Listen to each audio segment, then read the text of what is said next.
महिला आयोगाने काहीच कारवाई केली नाहीये। त्यात महिला आयोगाने उलट पोलिसांवर दबाव आणून अमुक गोष्टी संपवल्यात, तर त्यांचा राजीनामा होणं हे अपेक्षित होतं। काल रुपाली चाकणकर यांनी रात्री आपला राजीनामा सुनेत्रा पवारांकडे दिला। खरं तर महिला आयोग हा महिलांच्या हक्कासाठी, न्यायासाठी, सुरक्षेसाठी असतो, पण जेव्हा ह्याच आयोगाच्या अध्यक्षा हा महिलांना आधार न देता स्वार्थासाठी राजकीय मंडळींना, अशा खरातसारख्या मंडळींना आधार देतात, तेव्हा महिलांचा पूर्णपणे त्यांचा आधार जातो। माझ्याकडे ज्या केसेस आल्या आहेत त्यात 5-6 केसेसमध्ये महिला आयोगाने काहीच कारवाई केली नाहीये।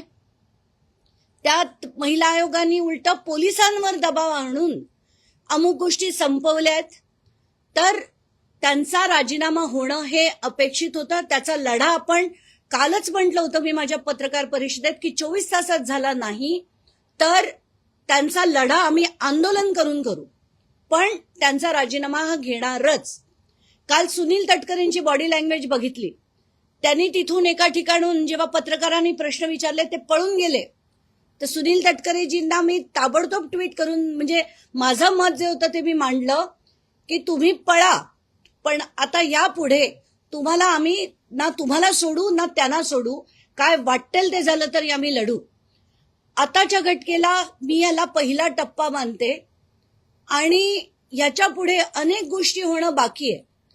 पहिला म्हणजे जेवढे राजकारणी या खरातांकडनं ओशनो जल घ्यायचे यांची नावं बाहेर आली पाहिजेत।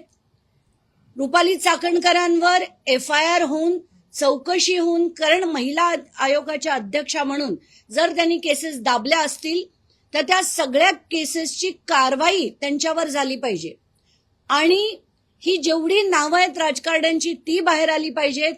महाराष्ट्राच्या राजकारणाला साफ केलं पाहिजे। घाण करून टाकली आहे महाराष्ट्राच्या राजकारणाची। तर मुख्यमंत्र्यांना एकतर आभार, तुम्ही महाराष्ट्राच्या महिलांच्या डोक्यावर उपकार केलेत निर्देश देऊन, पण खरंच सार्कास्टिक बोलणं नाही, पण खरंच आभार की तुम्ही यावेळेस जरा लवकर तरी ते काम केलं। पण याच्या पुढे कुठेही डायल्युशन होणार नाही अशी अपेक्षा करतो। तुम्ही आता म्हणालात की उपकार केले, लवकर घेतला राजीनामा, पण उशीर झालाय का राजीनामा घेणं? का 2 केसेस हुंडाबळीचे आले जे मोठे झाले महाराष्ट्रामध्ये, कुठली कारवाई महिला आयोगाने केली नाही, तेव्हाच राजीनामा घेणं अपेक्षित होतं का? आता या क्षणाला राजीनामा देणं खूप उशीर केला का त्यांनी? नाही, प्रश्नच नाही। पहिले जे 2 झाले, वैष्णवी हगवणे प्रकरण असो, संपदा मुंडे असो, गौरी गर्जे असो, कुठेही महिला आयोगाने कुठलीही कारवाई केली नाही। हे तर पुढे आलेले आहेत।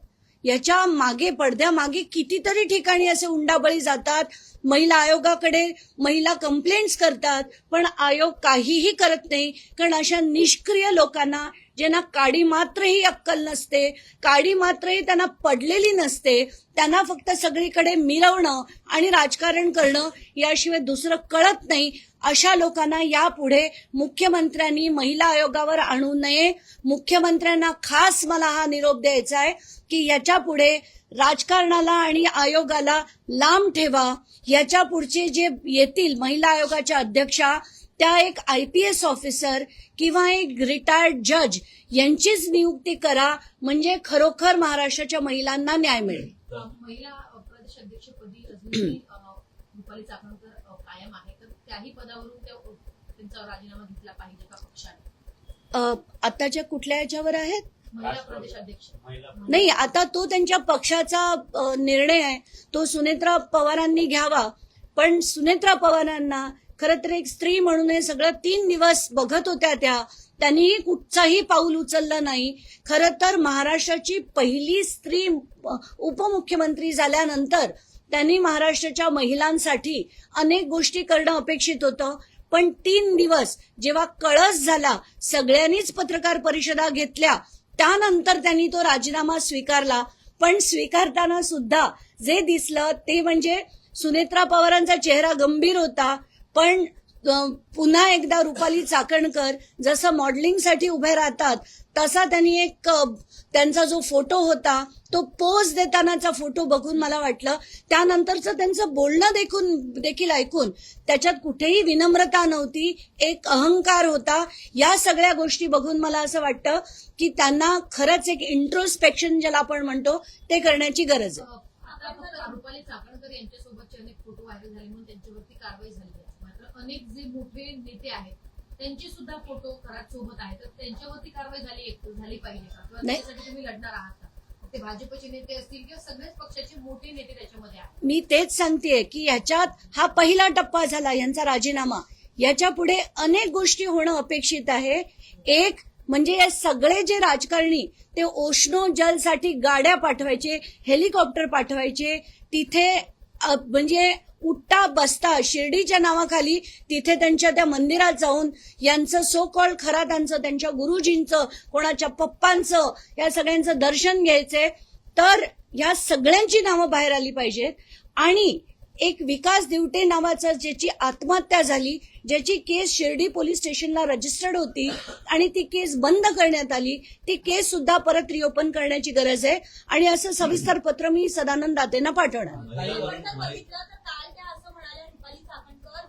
जे काही व्हिडिओ किंवा जे काही गोष्टी माझ्याबद्दल येतात बाहेर, मी अनामिका कापली असं सांगितलं जातं, हे सगळं खोटं आहे. माझ्याबद्दल एक गोष्टी रचल्या जात आहेत असं त्यांचं म्हणणं होतं. आणि सगळ्यांवर मी ज्यांनी माझ्यावर आरोप केले त्यांच्यावर मी ऍक्शन घेईन असंही त्या म्हणाल्या. नाही, त्यांनी ती अगदी नक्की घ्यावी. अनामिका कापली नाही कापली ते त्यांचं त्यांनी ठरवावं, सुषमा अंधारेंनी ठरवावं.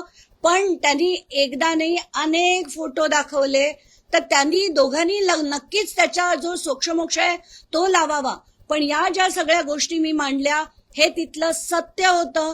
तुम्हाला हवं ते तुम्ही करा, हव्या तेवढ्या डिफेमेशन केसेस टाका, आम्हाला काही फरक पडत नाही.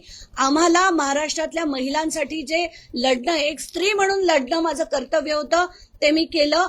आणि अशा व्यक्तीला उचलून फेकून देणं हे प्रत्येक स्त्रीचं काम आहे, जे मी केलं. अनेक नेत्यांचे फोटो समोर आलेत, मात्र दीपक केसरकरांनी एक स्टेटमेंट दिलंय. ते म्हणतायत की ते जे बोलायचे ते खरं व्हायचं आणि म्हणून लोकांचा विश्वास त्यांच्यावर बसायला लागला. आता कुठलाही माणूस येतो, काहीही बोलतो आणि ते खरं होतं म्हणून त्याच्याकडे असं अंधश्रद्धेने जाणं आणि या ज्या गोष्टी तो करायचा हे कितपत लोकांना पटतंय.